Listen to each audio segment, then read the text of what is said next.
भी बीच में रहे तो कुछ करेगा नहीं। तो अगर आपको इसमें भी एवरेज करना होगा तो 1455 के ऊपर अगर वो टिक रहा है तो वही करना, नहीं तो फिर छोड़ दो उसको फिलहाल। जो मैंने स्टॉप लॉस बताया 1100, उसके नीचे जिस दिन भी क्लोज होगा तो एग्जिट कर लेने के लिए पूरा लॉन्ग टर्म स्ट्रक्चर ही चेंज हो जाएगा स्टॉक का फिर। ओके, चलिए अगला सवाल लेते हैं। भरत जैन का सवाल है, वो पूछते हैं कि उन्हें अशोक लेलैंड और अदानी पावर इनमें से कौन सा बेस्ट रहेगा। उन्हें 10 लाख रुपए निवेश करने हैं, 1 साल का उनका नज़रिया है निवेश का। दोनों ही स्टॉक्स में से कौन सा स्टॉक ले जो 1 साल में अच्छे रिटर्न देगा, तो अशोक लेलैंड या अदानी पावर। अदानी पावर क्या नतीजे भी हैं? देखो ऐसे दो स्टॉक के चॉइस दे के गन पॉइंट पे बात करना सही नहीं रहेगा। ओके। एज ऑफ नाउ तो दोनों ही स्टॉक में मैं मना करूंगा। और जो ये बता रहे हैं कि एक ही स्टॉक में 10 लाख डालना है, ये तो सबसे बड़ा ही मतलब हम लोग अवॉइड करते हैं, ऐसे कभी नहीं करते कि एक ही स्टॉक में हम लोग पूरा पैसा डाल देते हैं, कभी नहीं करना चाहिए। क्योंकि रिस्क मैनेजमेंट, मनी मैनेजमेंट ये अलाउ ही नहीं करता है। तो आपको तो उल्टा 10 स्टॉक खरीदने चाहिए 1-1 लाख वाले, और जिनके भी ट्रेंड अप है। आप हमारे जितने भी शोज है वो एक बार देख लीजिए, जो मैंने स्टॉक्स रिकमेंड किए हुए हैं उनमें आप एक एक लाख 10 स्टॉक मैंने, आप मेरे लास्ट 10 शो देख लीजिए, आपको मिल ही जाएंगे, है ना। तो उनमें ही आपको डालना चाहिए ऐसा। ये दोनों में तो आपको नहीं डालना चाहिए, 10 लाख तो बिल्कुल भी नहीं डालना। तो फिर कहाँ डालना चाहिए, आप ही बताइए। 10 लाख की निवेश कहाँ करें फिर? देखो मैं वही बता रहा हूँ, 10 लाख तो एक वन टाइम नहीं ही डालना चाहिए, ऑफकोर्स नहीं। और वन वन करके उनको मिनिमम 10 स्टॉक खरीदना चाहिए। जैसे मैंने बताया, मेरे ऑल टाइम फेवरेट जो स्टॉक्स है उनमें भी डाल सकते हैं, जैसे यूनियन बैंक हो गया, महाराष्ट्र बैंक हो गया, JNK बैंक हो गया, फिर आपका MRPL है, ONGC है, ऑयल इंडिया है। तो इनमें थोड़ा सा कंसंट्रेशन बढ़ा सकते हैं। फिर आज ही मैंने अभी बताया जुबिलेंट इंग्रीवा, है ना, उसमें डाल सकते हैं, साई लाइफ में डाल सकते हैं। ओके। तो इस तरीके से आपको स्टैगर्ड वे में डालना रहेगा, ऐसा हेस्टी डिसीजन लेके वन शॉट कभी काम नहीं करना है मार्केट में। चलिए, आपको स्ट्रेटेजी भी मिल गई। किसी को भी 10 लाख रुपए इन्वेस्ट करने हैं तो आप सर की राय ले सकते हैं कि कौन कौन से स्टॉक्स में आप लंबी अवधि के लिए, लॉन्ग टर्म के लिए पैसा बना सकते हैं, जहां अच्छे रिटर्न्स भी आपको मिल सकते हैं। चलिए अगला सवाल ले लेते हैं। अगला सवाल जो है वो है अनुराधा कपूर का। हेलो सर, मेरे पास स्काई गोल्ड है जो उनने 626 के भाव पे खरीदा है। Should I hold for 700 plus targets? And GAIL है जो उन्होंने लॉन्ग टर्म के लिए लेना चाहते हैं, तो आप क्या सलाह देंगे? काय गोल्ड बहुत अच्छा ट्रेंड है। मतलब बहुत ही कम बार ऐसा सुनाई देता है कि दर्शकों के पास अच्छे स्टॉक है और होल्ड भी है। तो आप ऑफ कोर्स इसमें होल्ड कर लीजिए। इसमें ट्रेलिंग स्टॉप लॉस मैं आपको दे दूंगा 480 का। जिसमें भी 480 ब्रेक करेगा तो थोड़ा सा डीप करेक्शन आ सकता है, तो वो एक अच्छा लेवल रहेगा प्रॉफिट बुक करने के लिए। नहीं तो फिर आप हर बार मुझे पूछ सकते हो, हर महीना आके एक बार, है ना, कि आपको इनका ट्रेलिंग स्टॉप लॉस क्या है। क्योंकि इस महीना तो ऑलमोस्ट 27% अप है अभी तक। ये स्टॉक तो अच्छा स्टॉक है, कोई प्रॉब्लम भी नहीं, और ट्रेंड भी सारे टाइम फ्रेम पे अच्छा है। तो प्रॉफिट बुक करके मतलब नहीं है, होल्ड करना ज़्यादा बेटर है। ओके। और गेल? गेल नहीं लेना चाहिए। ओके। आप स्पष्ट रूप से कह रहे थे गेल नहीं लेना चाहिए। चलिए। मेरी आदत है, देखो मैं घुमाने में मुझे नहीं आता है। और दर्शकों को भी मुझे ऐसा लगता है कि ऐसा ही चाहिए कि गोल गोल घुमा के उनको क्या समझ, मतलब कहना क्या चाहते हो ऐसा हो जाएगा वो, कि या तो करो या तो नहीं करो, सिंपल है। चलिए अगला सवाल लेते हैं, और अगला सवाल है संजीव कुमार जी का। संजीव कुमार जी बोलते हैं कि मीडियम टर्म व्यू चाहिए उनको दो स्टॉक्स पे। एक है AVL एंड डाइकैब्स। I have AVL at 576 and Diacabs at 216. At what level should I book profit in them? If I can hold them for 6 months, can he hold them for both the stocks for 6 months? वो भी पूछ रहे हैं और कहते हैं किस level पे टारगेट प्रॉफिट बुक कर लेना चाहिए। एक है AVL और दूसरा है Diacabs। तो 590 के नीचे अगर ये जाता है AVL, है ना, तो आपको प्रॉफिट बुक कर लेना चाहिए। थोड़ा डीप करेक्शन देखेंगे उस टाइम पे। और अगेन अगर ये वापस से थोड़ा अच्छे लेवल्स पे आ जाएगा, एक बार वापस से पूछ लेना मुझे बाद में, कि फिर बिकॉज री एंट्री भी बन सकती है स्टॉक में। बट बिकॉज आपने अच्छे लेवल पे लिया है तो प्रॉफिट बुक करना जरूरी रहता है, तो वो आप प्रॉफिट बुक कर सकते हो। दूसरा डाई बोला ना, क्या डाई? डाई कैप्स जो डायमंड पावर, डायमंड, वो स्टॉक जो 6 महीने में 104% ऊपर है। Diamond power infrastructure, die caps. अच्छा, मतलब नाम भी पहली बार। क्योंकि देखो मैं नॉर्मली क्या निफ्टी 500 के बाहर नहीं जाता हूँ।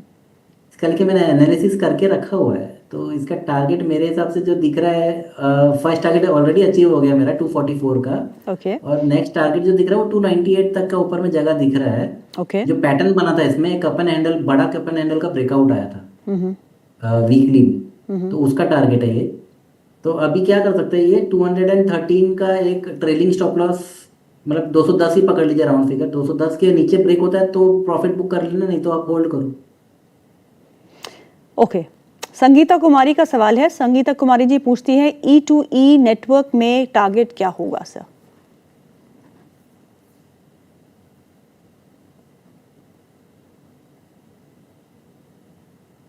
E2E फिलहाल है ना, इमीडिएट रेजिस्टेंस 548 550 लेवल्स पे है। ब्रेकआउट उसके ऊपर होगा क्लोजिंग पे तो ही टारगेट्स निकलेंगे, नहीं तो तब तक टारगेट्स नहीं निकलेंगे। तो थोड़ा सा ये लेवल एक बार हो जाने दीजिए। अगर होल्ड कर रहे हो तो ट्रेलिंग स्टॉप लॉस 390 का रहेगा आपका, और होल्ड कीजिए।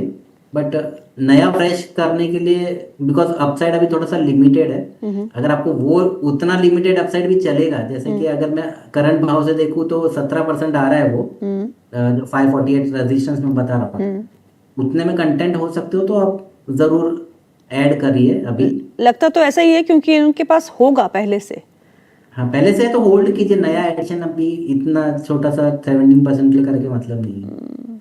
आज ये स्टॉक 5% के अपर सर्किट पे लॉक्ड है पोस्ट अर्निंग्स। इसकी अर्निंग्स आई थिंक एक दिन कल आई थी या परसों आई थी, दोनों में से एक दिन इसकी अर्निंग्स भी आई थी, जहाँ पे उसके बाद हमने मुनाफा वसूली देखी थी, लेकिन उसके बाद अब एक अच्छा मोमेंटम जो है इस स्टॉक में देखने को मिल रहा है। अगला सवाल जो है वो विवेक जी का है। विवेक पूछते हैं कि उनके पास जियो फाइनेंस के शेयर है 500, जो उन्होंने 230 के भाव पे लिए हैं, अभी क्या करें? एग्जिट कर दो। अभी लॉस नहीं हो रहा है तो 234 35 चल रहा है, एक बार एग्जिट कर दो। मुझे लगता है थोड़ा डीपर करेक्शन आ सकता है स्टॉक में। ओके। राकेश कुमार वर्मा जी का सवाल है। नमस्ते सर, मेरे पास 300 के भाव पे BPCL के 100 शेयर है। आज नतीजे आने वाले हैं, क्या मुझे इंतज़ार करना चाहिए या बेच देना चाहिए? कंसिडरिंग क्रूड प्राइसेस जो है वो अप्रैल टू जून क्वार्टर में इम्पैक्ट करेंगे। देखो मेरा क्रूड ऑयल का व्यू मैंने बहुत बार बता दिया है, अभी भी वापस 150 बता देता हूँ कि 150 नीचे 70 से 75 के बीच में मैंने बोला था कि ये एक डिमांड जोन है, और ऊपर में $98 बैरल्स तक जाएगा। ये मैं ब्रेंट क्रूड ऑयल की बात कर रहा हूँ। ओके बट अल्टीमेट मुझे लगता नहीं कि वहां पे आके रुकेगा, वो तो खाली छोटा सा रेजिस्टेंस रहेगा 3 4 दिन शायद ऊपर नीचे करके।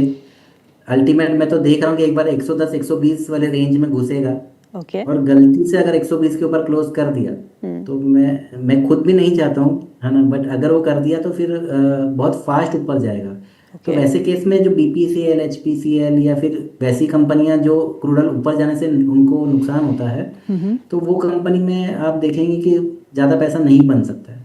ओके और ये जैसे क्रूड ऑयल सेंसिटिव स्टॉक्स है, तो कमोडिटी जब पूरे तो रात भर चलती है तो इसमें गैप अप गैप डाउन बहुत ज़्यादा होता है ये सारे स्टॉक्स। और बिकॉज आप जैसे बता रहे हो कि रिजल्ट्स भी है ये सब है, तो मैं इतना ज़्यादा रिजल्ट ट्रैक करता नहीं, क्योंकि मुझे ज़रूरत भी नहीं पड़ती है, मेरे को चार्ट पे सारी चीज़ें ऑलरेडी दिख जाती है। ओके तो ये स्टॉक में तो अगर मैं यहाँ से समझो ऊपर भी जाता है तो ऊपर में इमीडिएट रेजिस्टेंस 334 पे है, जो आपका 200 डे SMA है, ठीक है, वहाँ वहाँ पे रुक जाएगा। ओके तो एक बार सेल ऑन राइज की स्ट्रेटेजी पकड़ के चलिए, और नीचे में जो एक लेवल दे देता हूँ वो है 299 का। ओके अगर उसके नीचे स्लिप होता तो फिर आप बिना दिमाग लगाए एग्जिट कर देते। ओके चलिए अगला सवाल लेते हैं। अगला सवाल नरसिलम जी का है। पूछते हैं PFC पावर फाइनेंस कॉर्पोरेशन उनके पास है, 422 के लेवल पे लिया है, लॉन्ग टर्म का नजरिया रखते हैं, आप क्या सलाह देंगे? तो अगर लॉन्ग टर्म है तो अभी भी इसमें डेली में भी पूरा ट्रेंड चेंज नहीं किया है स्टॉक ने, मुझे हमेशा पूछा गया था कि आरईसी और पीएफसी में अच्छा कौन सा, तो मैंने हमेशा पीएफसी का ही नाम कहा था, क्योंकि इसका डेली वीकली जो टाइम फ्रेम भी है वो काफ़ी अच्छा स्टॉक है कंपैरेटिवली। अगर मैं आरईसी और पीएफसी जब हम लोग कंपेयर करते हैं तो सो लॉन्ग टर्म के हिसाब से तो अभी भी ट्रेंड तो अप ही है, तो होल्ड ही करना चाहिए। मैं लेवल्स दे दूंगा सो दैट ऐसा ना हो कि कभी कभी वो लेवल्स ब्रीच हो जाए तो फिर भी आप होल्ड कर रहे हो, तो वो है 329 का लॉन्ग टर्म का लेवल दे रहा हूँ ये। और ऊपर में इसमें जो मोमेंटम है, फास्ट मोमेंटम आएगा वो है 490 लेवल्स के ऊपर। ओके। तो अभी इतना बड़ा रेंज के अंदर ये फंसा हुआ है ना। तो नीचे में जो मैंने स्टॉप लॉस दिया है वो, और ऊपर में जो मैंने लेवल दिया वो, जब तक इस रेंज के अंदर रहेगा स्टॉक एक्चुअली कुछ भी नहीं करने वाला है। बट ये रेंज का ब्रेकआउट या ब्रेक डाउन जो भी होता है फिर फर्दर बहुत जोर से फॉल आएगा, ये याद रखना है। या अपसाइड भी रहेगा तो ऑफकोर्स अपसाइड भी अच्छा जाएगा। ओके, चलिए अगला सवाल जो है, नाम नहीं लिखा है उनका, जो हैंडल है वो बिग बॉस करके है, बिग बॉस आगरा करके इनका हैंडल है। पूछते हैं आईडीबीआई बैंक में क्या करना चाहिए। काफ़ी डिसइन्वेस्टमेंट की जो खबरें हैं उस को लेकर चल रही है। सरकार ने कहा है कि वो जल्दी ही स्ट्रेटेजिक हिस्सा बेचेगी इस बैंक में, लेकिन अभी तक ऐसा कुछ नहीं है। जस्ट अनाउंसमेंट्स ही हुई है और स्टॉक जो है आज 8462 के आसपास कामकाज कर रहा है। 2.5% की गिरावट इस स्टॉक में देखने को मिल रही है। सो आप क्या सलाह देंगे आईडीबीआई बैंक में? 13 मार्च एक दिन था जहाँ पे इसने अपना ट्रेंड चेंज ऑलरेडी कर दिया था। उस दिन से आप देखेंगे तो काफ़ी अच्छा फॉल आया था। उसके बाद में अभी जो रिवर्सल भी दिख रही है सब बाउंस कैटेगरी के ही हम लोग इसको पकड़ेंगे। ओके। ऊपर में मल्टीपल रेजिस्टेंस है स्टॉक में, तो एक बार मुझे लगता है कि प्रॉफिट बुक कर लेना बेटर रहेगा। नीचे में लेवल है 80 के नीचे ट्रेंड डाउन हो जाएगा अगेन। अभी थोड़ा फंसा हुआ है रेंज के अंदर, तो जब तक 80 ब्रेक नहीं होता है आप थोड़ा चांस ले सकते हो। एंड ऊपर में 93 लेवल्स है, 93 के ऊपर थोड़ा सा एक अच्छा बाउंस आ जाएगा, बट हमेशा याद रखना ये बाउंस भी आपको यूज करना है सेलिंग के लिए। ओके। कीर्ति गोयल का सवाल है, वो पूछते हैं एचबीएल इंजीनियरिंग के बारे में। एचबीएल इंजीनियरिंग है 800 रुपीज़ की बाय प्राइस है, तो आपकी क्या सलाह होगी? एचबीएल का तो ट्रेंड डाउन है, एक बार एग्जिट कर लेना थोड़ा बेटर रहेगा। अगर फ्रेश खरीदने की बात कर रहे हैं तो फिर मत खरीदिए, एंड बिकॉज उसका स्ट्रक्चर भी अच्छा नहीं है स्टॉक का। लॉन्ग टर्म ट्रेंड अभी भी इंटैक्ट है। लॉन्ग टर्म ट्रेंड जो चेंज होगा 600 के नीचे होगा। तो अगर उस नजरिए से अगर कोई होल्ड कर रहा है तो 600 एक याद रखिए लेवल है। 600 के नीचे तो मत होल्ड करना, क्योंकि डीपर करेक्शन दिखेंगे हमको, और वो डीपर करेक्शंस फिर वो 500 400 350 तक भी जा सकते हैं। मैं जानबूझ के बोल रहा हूँ क्योंकि ये स्ट्रक्चर ही जो अभी रिसेंट बाउंस था इसके अंदर 2-3 महीने पहले, वो बाउंस बहुत शैलो बाउंस था। और मुझे लगता है कि जो 600 लेवल के नीचे वो लोअर हाई लोअर लो जो पैटर्न जो चलता है मंथली में चेंज हो जाएगा, तो डीपर करेक्शंस बहुत ज़्यादा दिखेंगे स्टॉक में। ओके, आखिरी सवाल ले लेते हैं। रोहित का सवाल है, वो पूछते हैं एकस है उनके पास, 258 बाय प्राइस है, 500 क्वांटिटी है, शॉर्ट टर्म का व्यू रखते हैं, आप क्या सलाह देंगे? क्या नाम है? एकस, AEQUS।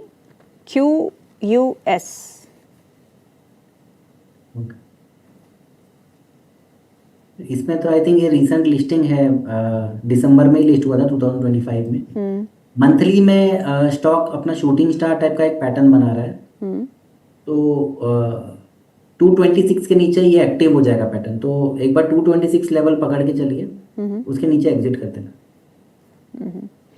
सचिन, क्रूड को आपने कहा कि आप अभी भी बुलिश है क्रूड को लेके, गोल्ड एंड सिल्वर? बुलिश ही है। गोल्ड को खरीदना चाहे ब्लैक गोल्ड हो या एक्चुअल गोल्ड हो या सिल्वर हो या कॉपर हो, मतलब मेटल्स में मेरी तेजी मुझे लगती है। और प्लस इसका ऑपोजिट जो है आपका जो डॉलर इंडेक्स है, उसमें मैं बेरिश हूँ, के लिए लॉन्ग टर्म ट्रेंड जो है उसका डाउन है। तो मुझे लगता है एटलीस्ट कि वो जिस दिन भी 100 के नीचे ब्रेक होगा डॉलर इंडेक्स, तो आपका 95-94 लेवल तो बहुत फास्ट आ जाएगा। तो उसमें आपके जो मेटल्स है बहुत फास्ट भाग जाएंगे। मेटल्स में तब होना चाहिए, तो लेवल स्पेसिफिक है थोड़ा सा। सो मेटल्स में अगर मेटल्स में बुलियंस को छोड़ के कंपनीज पे देखे तो कौन सी कंपनीज मेटल सेक्टर में आपको सबसे अच्छी लगती है? मेटल्स में देखो, मेरे को हिंद कॉपर, हिंद जिंक, आपका टाइटन है ना, ये सारी कंपनी जो इनका ट्रेंड भी अप है, बट ऑफकोर्स जैसे मैंने बताया हमेशा मेरी स्ट्रेटेजी की एक green candle and follow buying होगी तो ही करना है। गिरते हुए स्टॉक को मैं कभी नहीं खरीदता हूँ, इसलिए मुझे नहीं पता होता है कि वो कहाँ उसका सपोर्ट लेगा। मुझे सपोर्ट लेवल्स पता है बट वहाँ वो सपोर्ट लेगा वो तो उसकी खुद की चॉइस है ना। तो वो थोड़ा ध्यान देना है मैं इसलिए सपोर्ट पे कभी बाय नहीं करता हूँ। सपोर्ट ले लिया एक बार, वहाँ ग्रीन कैंडल बन गया है और नेगेटिव फॉलो बाइंग आ रही है तो फिर मुझे समझता है कि हाँ बाबा इसने ले लिया है सपोर्ट। पर ये मैं डेली चार्ट की बात कर रहा हूँ, मैं ऐसा भी नहीं बोल रहा हूँ कि आप एक एक महीना वीकली कैंडल को चेक करो, तब तक बहुत